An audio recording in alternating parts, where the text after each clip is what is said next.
Assalamualaikum warahmatullahi wabarakatuh. Salam Sobat Hobi Bola. Timnas Indonesia U20 akhirnya secara resmi tersingkir dari gelaran Piala Asia U20. Walaupun masih menyisakan satu pertandingan, di mana di pertandingan terakhir Timnas Indonesia U20 akan bertanding melawan Yaman. Nah, tentu dengan kekalahan kemarin melawan Uzbekistan, perjuangan Timnas Indonesia U20 usai sudah dan resmi tersingkir, dan tentu untuk mimpi lolos ke Piala Dunia akhirnya kembali gagal. Ya, Uzbekistan dan Iran di grup C ini telah resmi kedua negara tersebut yang akan mewakili dari grup C untuk lolos ke babak 8 besar. Di pertandingan terakhir mereka hanya butuh untuk memutuskan siapa yang akan menjadi juara grup dan runner up grup di pertandingan terakhir. Nah, tentu ada beberapa catatan di mana di pertandingan kemarin ketika Timnas Indonesia U20 harus kembali menelan kekalahan di laga kedua melawan Uzbekistan. Yang pertama tentu bisa dibilang, dan banyak orang yang bilang juga, bahwa permainan Timnas Indonesia ketika di laga kedua kemarin melawan Uzbekistan itu ada perbaikan ketika dibandingkan dengan permainan di laga pertama melawan Iran gitu.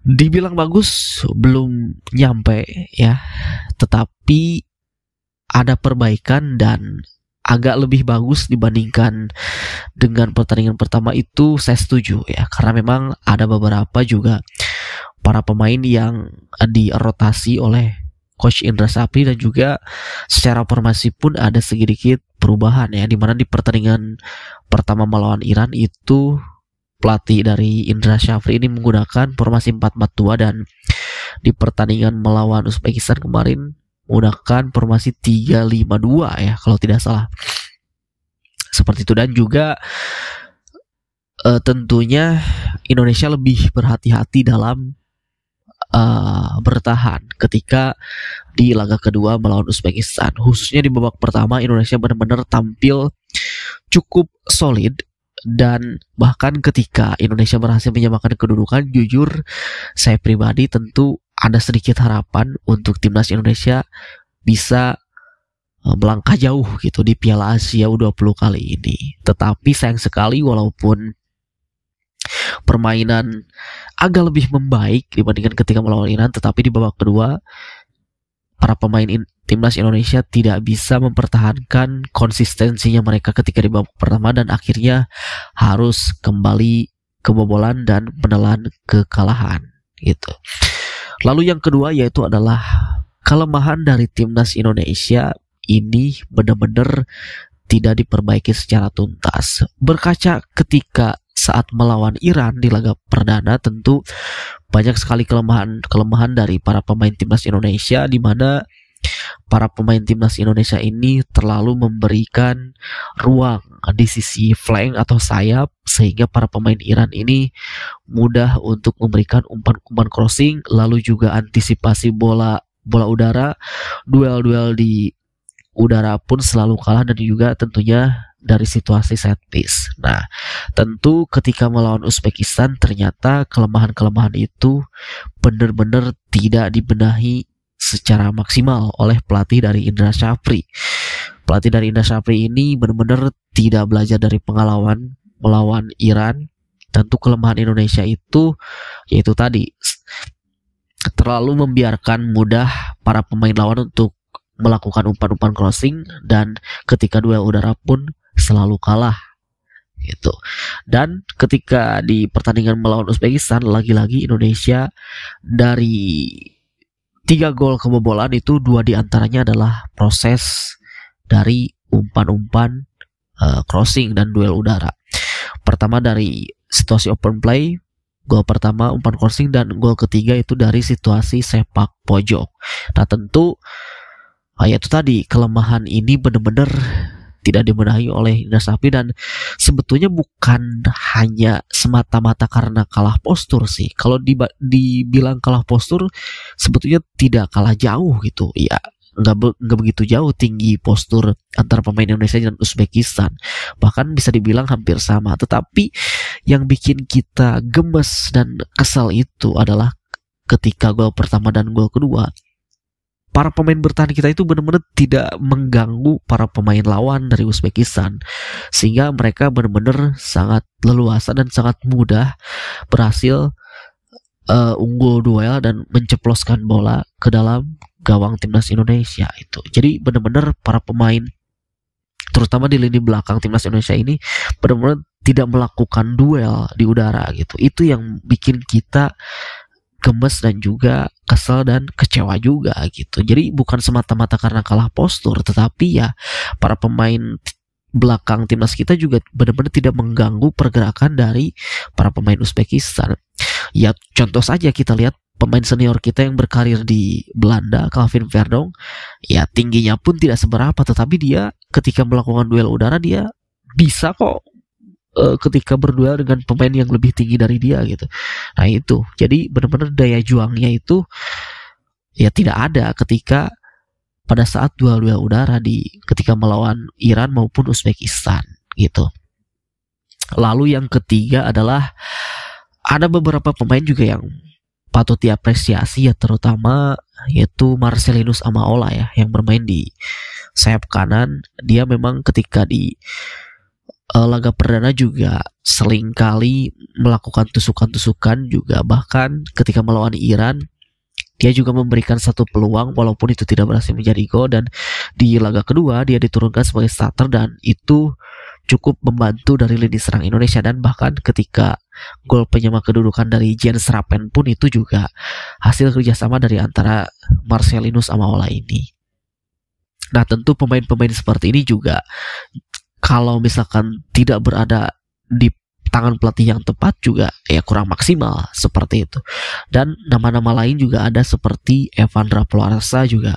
Ini menurut saya pemain yang patut diapresiasi. Jadi ketika di rollingnya atau di gantinya Welber Jardim di laga kedua, tentu lini tengah Indonesia menjadi hidup setelah Evandra Ploarsa ini bermain sebagai starter gitu, seperti itu. Jadi menurut saya dua pemain itu ya.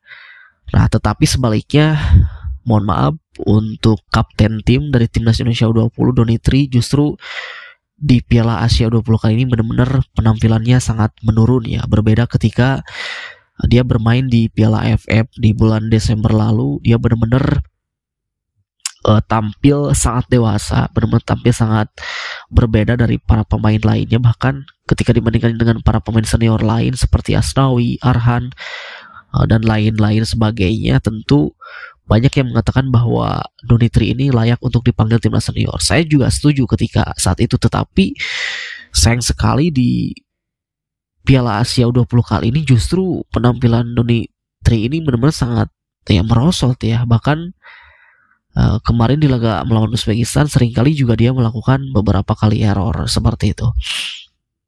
Nah tentu yang terakhir adalah bagaimana dengan nasib dari pelatih Indra Safri setelah gagal membawa timnas Indonesia melaju jauh di Piala Asia U20 kali ini.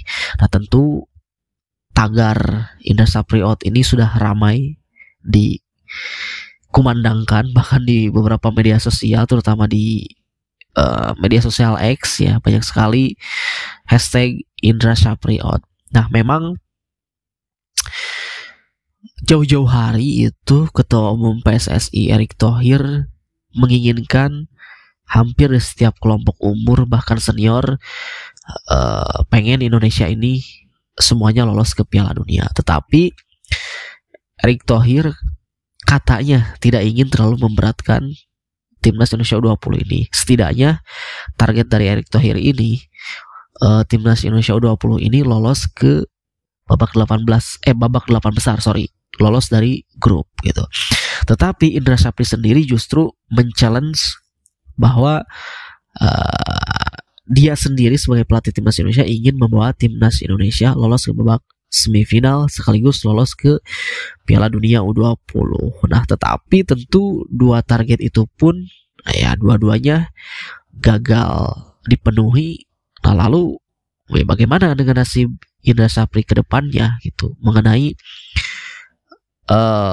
target dia sendiri yang dia ucapkan telah gagal, bahkan target yang dibebankan oleh Ketua Umum PSSI ke dirinya juga tidak bisa dilampaui gitu. Berbeda halnya ketika pelatih Sintayong menunggangi timnas U23 di Piala Asia U23 kemarin, ketika PSSI menargetkan target 8 besar, STY menargetkan dirinya untuk bisa tampil ke semifinal, ternyata benar terbukti. Bukan berarti membandingkan, tetapi ya memang itu faktanya seperti itu. Nah, jadi kita tidak tahu seperti apa nanti nasib pelatih Indra Syafri ke depannya, tetapi banyak dari fans timnas Indonesia yang ya menyuarakan bahwa Indra Syafri ini ya sudah cukup gitu untuk melatih timnas kelompok umur, karena ya memang kekecewaan terlihat di hampir semua fans timnas Indonesia bahwa tesnya sudah lama dilakukan, beberapa kali telah dilakukan uji coba, tetapi ya permainan tidak berkembang dan berkutat di situ-situ saja. Itu mungkin yang bikin kecewa dari para fans timnas Indonesia. Ya mungkin menurut saya pribadi, kalaupun nanti Indra Syafri ini dipecat, ya untuk di kelompok umur ini khususnya di timnas U20 itu bisa diberikan kepada pelatih atau asisten pelatih baru dari timnas Indonesia senior, yaitu Gerald Van den Berg ya, karena nantinya juga dia akan ditunjuk untuk melatih timnas U23, ya bisa diberikan kesempatan juga untuk melatih timnas Indonesia U20. Itu saja dari saya, terima kasih, sampai jumpa lagi di video selanjutnya.